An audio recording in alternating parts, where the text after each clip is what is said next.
बहनों को मैं प्रणाम कर कर मेरी बात की शुरुआत करना चाहता हूं। मित्रों, आज इस ऐतिहासिक रैली में मैं पूरे देश को आपके माध्यम से कहना चाहता हूं, मेरे राजनीतिक जीवन में मैंने बहुत रैलियां देखी हैं, इससे बड़ी भी रैलियां देखी है, संबोधित की है, मगर आज इस रैली को संबोधित करते हुए मेरे मन को अपार शांति का अनुभव हो रहा है। क्योंकि आज से ठीक 1 साल पहले देश के प्रधानमंत्री जी के नेतृत्व में बोडो शांति समझौता हुआ और बोडो शांति समझौते ने प्रधानमंत्री जी ने एक निर्देश दिया कि पूरे उत्तर पूर्व में जहां जहां अशांति है, इंसर्जेंसी है, सभी लोगों के वार्ता करिए और उनके साथ शांति का रास्ता प्रशस्त करिए। और मित्रों, मुझे कहते हुए आनंद है कि जो बीटीआर क्षेत्र का शांति समझौता हुआ मोदी जी की अगुवाई में, उसको 1 साल आज पूरा हुआ है। आपका चुनाव भी समाप्त हो गया है और शांति के एक नए युग की शुरुआत हुई। मित्रों, सालों से चली आई समस्या जिसने 5000 से ज्यादा लोगों की जान ली, मोदी जी के दृढ़ निश्चय और मोदी जी के मार्गदर्शन और हमारे प्रमोद जी के इनिशिएटिव के कारण आज ये समस्या शांत हो गई है और आने वाले अनेक सालों तक ये हमारा बोडो क्षेत्र विकास के रास्ते पर आगे चल पड़ेगा।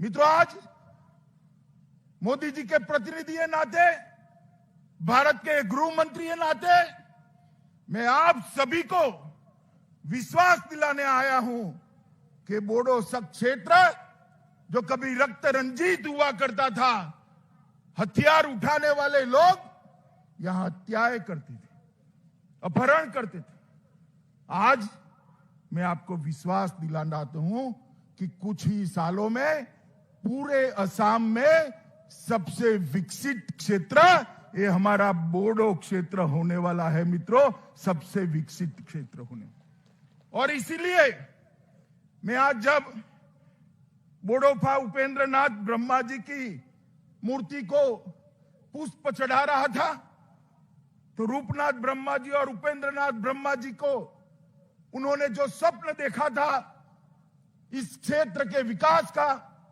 इस क्षेत्र में शांति का, इस क्षेत्र में आपके अधिकारों का, उसको मैं साकार होते हुए देख रहा हूं। इसलिए मैंने कहा मेरे मन को अपार शांति है। दूसरी शांति का विषय है, इस क्षेत्र में मैं कई बार आया हूं, कई रैलियां की हैं, चुनाव में भी की है, पहले भी की है, परंतु मित्रों, जहां बोडो और नॉन बोडो दोनों उपस्थित हो, ये पहली रैली है और इसलिए भी ये रैली का महत्व है। यहां बोडो भी है, नॉन बोडो भी है, और जिन्होंने जहर पिलाया था बोडो नॉन बोडो को, ये सबको ये संदेश है कि बोडो भी यहां के हैं, नॉन बोडो भी यहां के हैं, सब असम के पुत्र है, सब भारत मां की संतान है, सब मिलकर इस देश को आगे बढ़ाएंगे, असम को विकास के रास्ते पर ले जाएंगे। पूरे असम के अंदर इस प्रकार का जहर फैलाकर जिन्होंने शांति का भंग किया था, उनको आज ये रैली इसका एक जवाब है। मित्रों, एक ऐतिहासिक बोडो समझौता 27 जनवरी 2020 के दिन देश के प्रधानमंत्री मोदी जी के नेतृत्व में हुआ।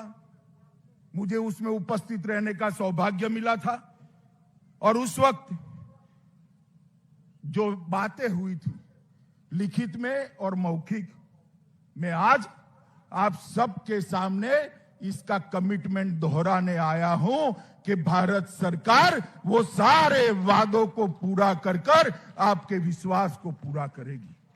मित्रों, असम सरकार ने भी, हमारे मुख्यमंत्री सर्बानंद जी और भाई हेमंत विश्व शर्मा ने भी इस समझौते के लिए बहुत अच्छा प्लेटफॉर्म तैयार करने का काम करा। और मैं आज भी सभी लोगों को कहना चाहता हूं कि ये जो वादे किए गए हैं वो हमारे प्रधानमंत्री जी के पूर्वोत्तर के विकास के विजन के लिए इसका एक हिस्सा है और इसको पूरा करना हम सबका लक्ष्य है।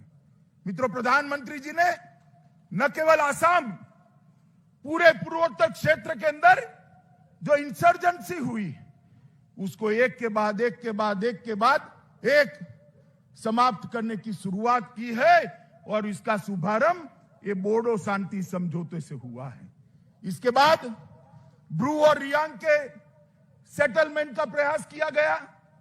8 अलग अलग हथियारी ग्रुपों ने हमारे मुख्यमंत्री के सामने 700 लोगों ने हथियार डालकर शांति का रास्ता प्रशस्त किया और ये सारी प्रक्रिया विकास के रास्ते में हमें ले जाने वाली है, क्योंकि मोदी जी ने जो न्यू इंडिया की कल्पना की है, आत्मनिर्भर भारत की कल्पना की है, वो कल्पना न्यू बोडोलैंड और आत्मनिर्भर बोडो क्षेत्र के अलावे समाप्त नहीं हो सकती। इसलिए हमें इसके सामने जाना है। मित्रों, आज हिंसा का युग समाप्त हो रहा है और शांति का युग शुरू हो रहा है। मैंने जैसे कहा, ब्रू रियांग समझौता, 8 उग्रवादी ग्रुपों ने 700 लोगों ने करीब करीब हथियार डाले और जम्मू कश्मीर के अंदर भी धारा 370 और 35A को उखाड़कर हमेशा के लिए आतंकवाद को निर्मूल करने का काम देश के प्रधानमंत्री ने किया। कहते थे वहां ये हो जाएगा, वो हो जाएगा, रक्त रंजित हो जाएगा जम्मू कश्मीर। मित्रों, मैं आज आपको बताने आया हूं कि अभी अभी वहां पंचायत के चुनाव हुए, पुलिस को पूरे जम्मू कश्मीर में एक भी गोली नहीं चलानी पड़ी और शांतिपूर्वक ये हुआ। यहां पर भी चुनाव हुआ, 80% से ज्यादा वोटिंग हुआ। जिसने जिसको वोट देना था उसको वोट दिया, मगर कहीं पर भी हिंसा नहीं हुई, एक भी बूथ पर पुलिस को गोली नहीं चलानी पड़ी। मैं मानता हूं ये हम सबका संयुक्त विजय है, शांति का विजय है मित्रों। और ये भारत की जो परंपरा है उसको आगे बढ़ाने का काम है। मित्रों, चुनाव को जिस प्रकार से हमने संपन्न कराया है, मैं आज आपको विश्वास दिलाने चाहता हूं, ये यूपीपीएल और बीजेपी का जो गठबंधन हुआ है, प्रमोद जी एनडीए में आए हैं, ये पूरे क्षेत्र के लिए शुभ साबित होने वाला है, आपका विकास का रास्ता आगे बढ़ाने वाला है। मित्रों, एनडीए में यूपीपीएल का आना और यहां यूपीपीएल बीजेपी की साझा सरकार बनना वो बताती है कि आने वाले दिनों में पूर्ण बहुमत के साथ भारतीय जनता पार्टी की सरकार आसाम के अंदर बनने वाली है। ये इसका ट्रेलर है, ट्रेलर। और जो कांग्रेस पार्टी अपने कालखंड के अंदर शांति नहीं ला सकी, विकास नहीं ला सकी, वो आज हमें सलाह दे रहे हैं। मैं पूछना चाहता हूं कांग्रेस पार्टी को, इतने सालों तक असम रक्त रंजित रहा, ये मेरा बोडो क्षेत्र रक्त रंजित रहा, क्या किया आपने? जो भी किया नरेंद्र मोदी की भारतीय जनता पार्टी की सरकार ने किया। बहुत हो गए लड़ाई झगड़ा, अब विकास के रास्ते पर हमें आगे बढ़ना है। और मित्रों, मैं आज आप सबको अपील करने आया हूं कि जैसे सेमीफाइनल जीता है, फाइनल मैच भी उसी तरह से जीतना है। जरा मुझे बताओ, जीतना है ना? सब लोग सहमत है ना? मित्रों, ये रास्ता जो शांति का प्रशस्त हुआ है, वो पूरे क्षेत्र को विकास के रास्ते पर ले जाने वाला रास्ता है। और मित्रों, कांग्रेस पार्टी ने भी कई समझौते किए, मगर समझौते कभी समाप्त नहीं होते थे, उनकी अनुपालना नहीं होती थी।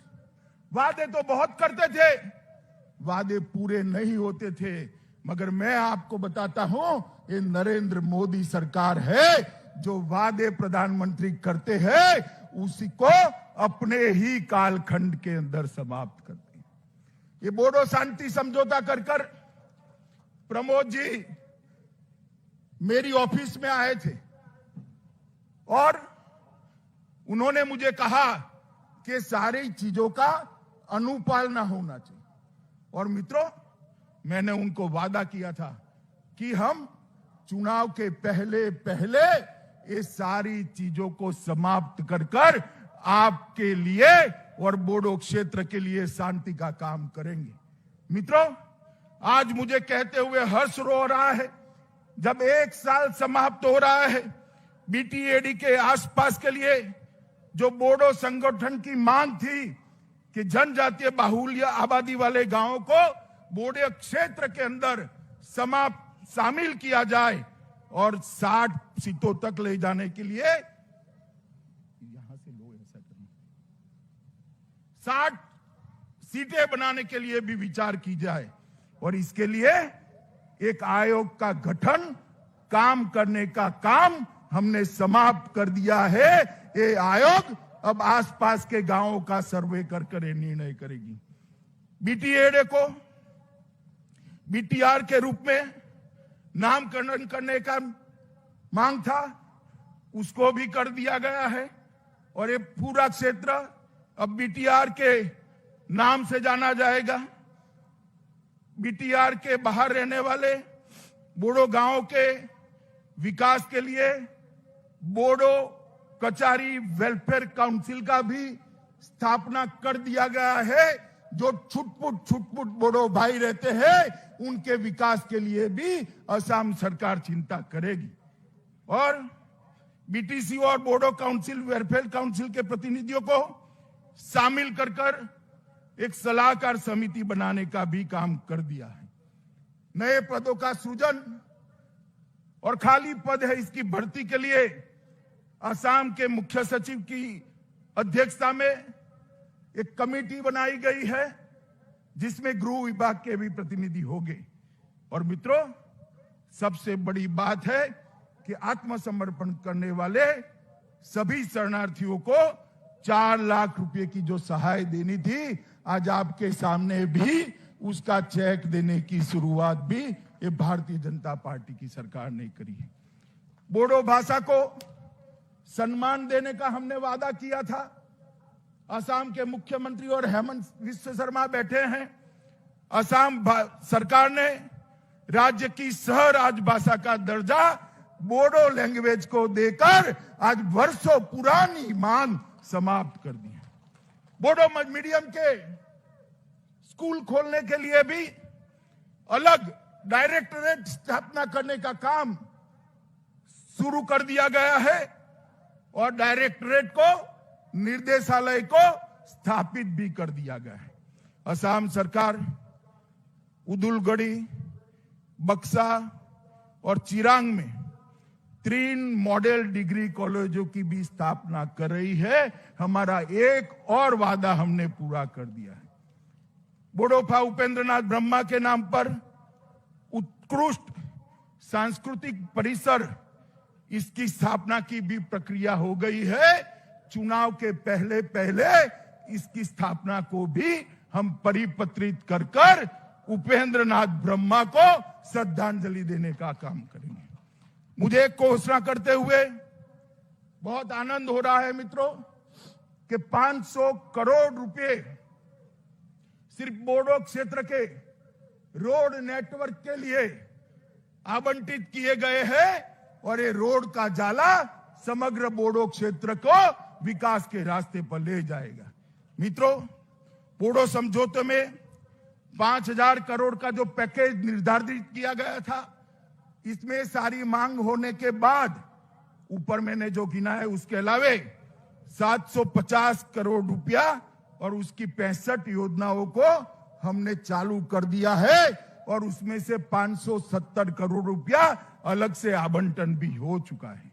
मित्रों, मैं यहां पर आज वादा करने आया हूं कि बोडो जनजाति के हर अधिकार को, बोडो संस्कृति को, बोडो भाषा को हम सुरक्षित रखेंगे, इसका संरक्षण भी करेंगे, इसका संवर्धन भी करेंगे और उसको आगे भी बढ़ाएंगे। क्योंकि नरेंद्र मोदी सरकार मानती है, इस देश के प्रधानमंत्री मानते हैं कि सबका साथ, सबका विकास और सबका विश्वास, यही एक मंत्र है जो भारत को आत्मनिर्भर बना सकता है। और प्रधानमंत्री जी का सीधा ध्यान है बोडो समझौते का अमल कैसे हो रहा है। और मैं आपको फिर से एक बार कहना चाहता हूं कि आर्थिक, सांस्कृतिक, शैक्षणिक हर प्रकार की प्रगति को हम सुनिश्चित करेंगे और साथ ही साथ आपके राजनीतिक अधिकारों का भी सुरक्षा हम करेंगे। उचित स्थान बोडोलैंड के हमारे प्रतिनिधियों को असम सरकार के अंदर भी मिलेगा। मित्रों, असम के अंदर 2014 में भारतीय जनता पार्टी की सरकार बनी और उसके साथ ही शांति, विकास और रोजगारी के एक नए युग की शुरुआत हुई। असम के अंदर सालों से अलग अलग नाम से युवाओं को गुमराह किया जाता था।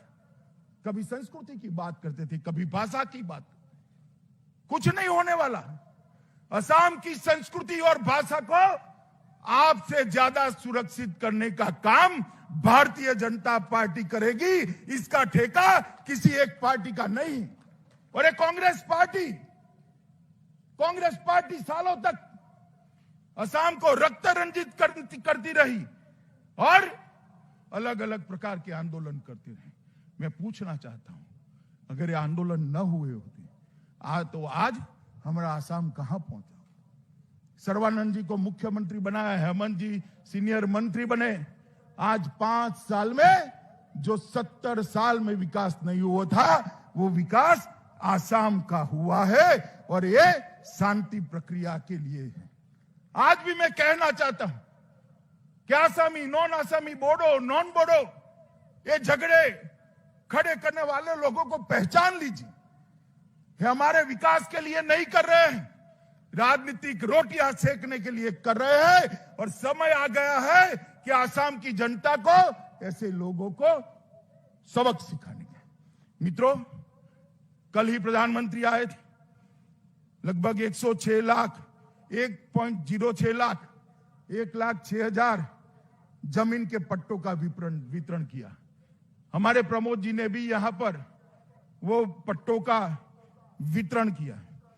और मित्रों, जिस प्रकार से कोविड महामारी का असम सरकार ने सामना किया है, मैं हृदय से मुख्यमंत्री सर्बानंद सोनोवाल और स्वास्थ्य मंत्री हेमंत विश्व शर्मा को बहुत बहुत बधाई देना चाहता हूं कि इस विकट लड़ाई को बहुत अच्छे तरीके से दोनों ने नेतृत्व किया है। पूरी दुनिया के अंदर 1% के नीचे मृत्यु दर लाना बहुत कठिन माना जाता है और मुझे कहते हुए आनंद है कि असम का मृत्यु दर पूरे भारत में सबसे कम बड़े राज्यों में 0.47% है, आधा % से भी नीचे है। और जो लोग बीमार हुए उसमें से 98% लोग आज स्वस्थ होकर अपने परिवार के पास लौट गए हैं। मैं फिर से एक बार असम के मुख्यमंत्री और स्वास्थ्य मंत्री, ये दोनों की जोड़ी को बहुत बहुत बधाई देना चाहता हूं। मित्रों, टीकाकरण का जहां तक सवाल है, ढेर सारे केंद्र बनाकर टीकाकरण को भी अच्छे तरीके से शुरू हो गए और असम को, पूरे असम के अंदर मोदी जी ने प्रधानमंत्री गरीब कल्याण योजना के तहत अनाज भेजने का काम किया। धान भेजा, गेहूं भेजे, दलहन भेजे, किसानों को 3 बार सहायता भेजी, फ्री गैस के सिलेंडर भेजे, माताओं के बैंक अकाउंट में 3 बार 500 रुपया भेजा गया और 4 लाख कामगार जो बाहर से आए थे उसको असम सरकार ने 4,000 रुपया प्रति व्यक्ति देकर उनके संकट के समय में सहायता की है। और जो विदेश में पढ़ रहे थे छात्र, उसको भी 1,000 अमेरिकन डॉलर की सहायता करने का काम ये भारतीय जनता पार्टी की असम सरकार ने किया है। मित्रों, स्वास्थ्य के क्षेत्र में गुवाहाटी में लगभग नया चिकित्सा महाविद्यालय 700 करोड़ 800 करोड़ की लागत से, एक एम्स, टाटा ग्रुप के साथ कैंसर अस्पताल, ढेर सारे काम यहां पर किए गए हैं। और सबसे बड़ा काम मैं ये कहना चाहता हूं कि हमारा आसाम गैंडों से जाना जाता है। ये धरोहर है हमारी, दुनिया भर के टूरिस्टों को यहां लाने की। सर्बानंद सोनोवाल ने जंगल को घुसपैठियों से मुक्त कर कर गैंडों के शिकार पर कंट्रोल लाकर आज ये पूरे क्षेत्र को टूरिज्म के लिए खुला है। असम माला के तहत लगभग नेटवर्क को इंप्रूव करने का बहुत बड़ा अभियान चलाया गया है। पुल और रेलवे क्रॉसिंग के लिए भी ढेर सारे काम किए गए हैं। मित्रों, किसानों के लिए भी ढेर सारे काम किए हैं। मगर नरेंद्र मोदी सरकार न केवल आसाम, पूरे उत्तर पूर्व के विकास के लिए कटिबद्ध है। मोदी जी स्वयं ये 2 टर्म में मिलाकर 40 से ज्यादा बार उत्तर पूर्व का दौरा करे हैं। सबसे ज्यादा दौरा करने वाला प्रधानमंत्री अगर कोई है तो हमारे प्रिय नेता नरेंद्र मोदी। मित्रों, 14वें वित्त आयोग में जो ग्रांट मिली, कांग्रेस के 13वें वित्त आयोग से 251% ज्यादा ग्रांट दी। कांग्रेस 90,000 करोड़ दी थी, नरेंद्र मोदी जी ने 3,13,375 करोड़ रुपया दिए। मित्रों, डोनर मंत्रालय के ग्रांट में भी 65% वृद्धि की गई। सिक्किम में पोक्यांग में 550 करोड़ का हवाई अड्डा, असम में ब्रह्मपुत्र नदी पर 6,000 करोड़ का बोगीबिल रेल सह सड़क पुल, कुमारघाट अगरतला के लिए नई रेल लाइन, मीटर गेज को ट्रंक लिंक से ब्रॉड गेज में बदलने के लिए 8,000 करोड़, तुरियाल जल विद्युत योजना मिजोरम 1,400 करोड़, पारे जल विद्युत योजना अरुणाचल 1,600 करोड़, त्रिपुरा गैस आधारित बिजली प्लांट 1,100 करोड़, NH44 त्रिपुरा के अंदर 800 करोड़, अरुणाचल के अंदर चांगलोंग खोंस सड़क 450 करोड़ और आसाम में NH37 में 400 करोड़ रुपया का और निवेश। ढेर सारे काम। नॉर्थ ईस्ट की सभी राजधानियों को रेल से जोड़ना, हवाई मार्ग से जोड़ना और इसके माध्यम से नॉर्थ ईस्ट का विकास करना। मित्रों, मुझे विश्वास है कि मोदी जी के नेतृत्व में जो सरकार बन रही है, यहां पर भी आप भारतीय जनता पार्टी की सरकार बनाइए। भारतीय जनता पार्टी की ये डबल डेकर सरकार इस क्षेत्र का द्रुत गति से बहुत स्पीड के साथ विकास करेगी और विकास के नक्शे पर हमारे आसाम और बोडो क्षेत्र को पूरे भारत में सर्वप्रथम स्थान पर रख देगी। मित्रों, इस समुचित विकास के माध्यम से यहां टूरिज्म भी आएगा और हमने प्रमोद बोरो पर यहां की जनता ने एक बहुत बड़ा दायित्व दिया है। मैं बोडो जी को कहना चाहता हूं कि आप जरा भी चिंता मत करिए। राज्य सरकार और केंद्र सरकार इस क्षेत्र के विकास के लिए आपके पीछे चट्टान की तरह खड़ी है। आप आगे बढ़िए और शांति के युग की जो शुरुआत हुई है, इसको अगले चरण में ले जाने का काम करिए। और मित्रों, मैं फिर से एक बार कहता हूं, भ्रष्टाचार मुक्त, घुसपैठिए मुक्त, आतंकवाद से मुक्त और प्रदूषण से मुक्त असम अगर बनाना है तो मोदी जी के नेतृत्व में भारतीय जनता पार्टी भी बना सकती है। आने वाले चुनाव में पूर्ण बहुमत के साथ कमल की सरकार बनाइए, एनडीए की सरकार बनाइए और बोडोलैंड के विकास को सुनिश्चित करिए। मैं पूछना चाहता हूं यहां उपस्थित सभी भाइयों बहनों को, बताइए, आप आसाम में फिर से भारतीय जनता पार्टी की सरकार बनाने के लिए तैयार है? सुनाई नहीं पड़ता, हाथ ऊपर कर जोर से बोलिए, तैयार है।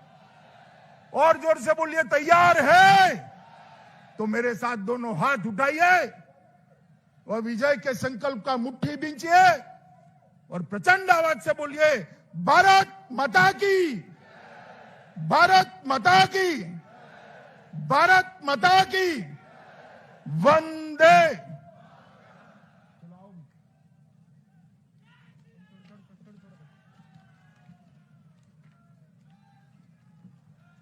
माननीय